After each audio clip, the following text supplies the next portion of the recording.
I am Josefina Bonilla Velez, and this is Money in Motion.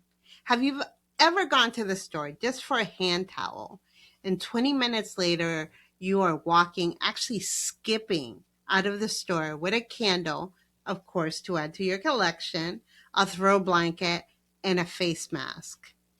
I had a list. I had a budget. I knew exactly what I needed, and somehow none of that mattered. If you've ever done this, you know the moment. The worst part is when you get home, you can't even really remember what you bought. Maybe it ends up in the closet somewhere. Sound familiar? Then comes the guilt, the remorse, and the judgment about your lack of discipline or your moment of weakness. But something bigger is happening here. Your brain is being hijacked by dopamine. Most people think dopamine is a pleasure chemical. Buy something, feel good, dopamine. But that's not actually how it works.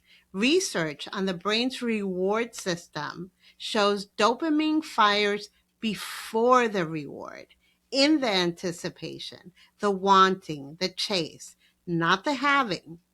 The moment you see something marked 40% off, open a shopping app. Oh, wait, Macy's just sent me a 70% sale. Your brain has already gotten the reward. The purchase isn't the hit.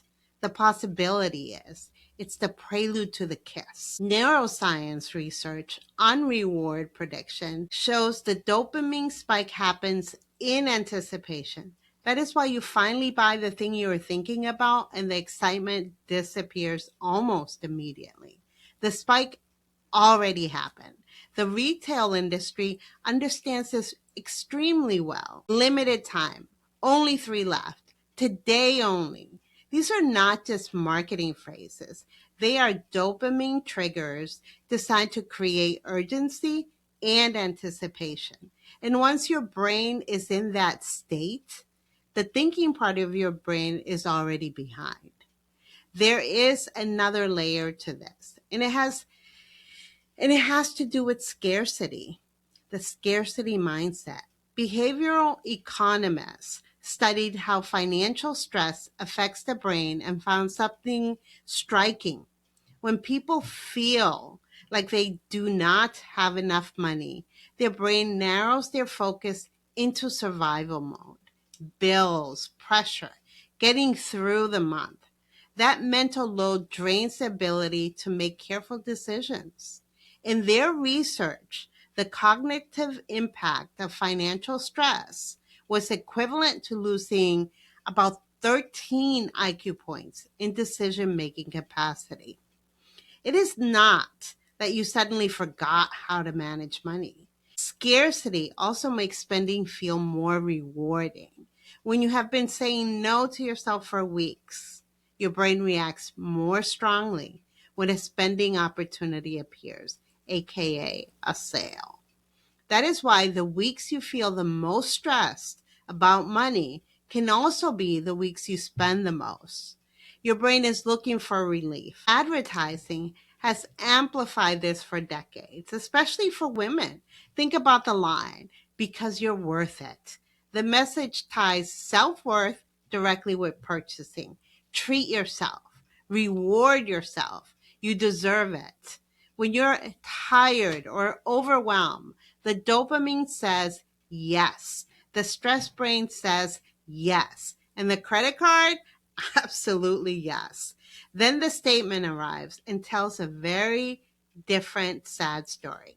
This is how money slips away, not through one big decision, but through dozens of small ones that felt completely reasonable in the moment. So how do we keep more money in our pants? First, name what is happening. When you feel that pull to buy something, pause and say it. This is dopamine. That simple moment activates the thinking part of your brain. Second, create time between impulse and purchase. A simple rule that I use is 24 to 48-hour pause that interrupts the dopamine cycle. Third, reduce the pressure of scarcity wherever you can. Research shows that even a few $100s in emergency savings can measurably reduce financial anxiety because your brain finally has a little breathing room. Once you understand the system running underneath your decisions, things start to change. The pull is still there, but now you recognize it. That buzz, that urgency to buy something right now, that, my friend, is dopamine. And once you see it clearly, you have a choice. Let's keep our money in our pants. Subscribe today wherever you listen to podcasts.